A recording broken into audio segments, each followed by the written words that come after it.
The best person you can imagine for providing reports about the operation of your company is a statistician. Their knowledge of trends and changes of systems based upon data reports is almost magical. Unfortunately, where the LIMS system is involved, that is the extent of their usefulness.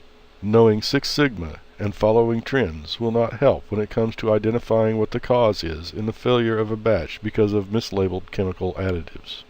Mechanical control points and their operation as described by your company's P&IDs would be as foreign as Egyptian hieroglyphics, and although they could predict the changes in shipping and receiving offices, they would not be able to ensure that these products have the appropriate documentation throughout the chain of custody that you have to report to the EPA.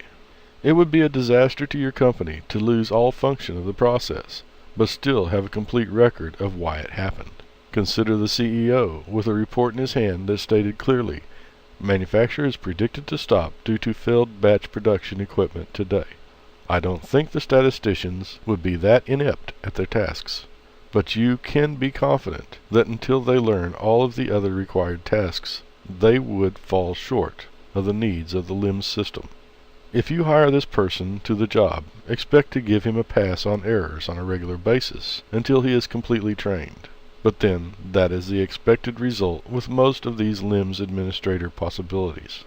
Although I would gladly have a statistician working with the LIMS administrator, I would not hire one to be the LIMS administrator. Since anyone can become confident quickly in statistical process control, and the LIMS system is highly developed in this regard, I would most assuredly start with someone in another field of expertise, and train them in the use of SPC, and perhaps get them the good old black belt in Six Sigma, rather than go with the statistician.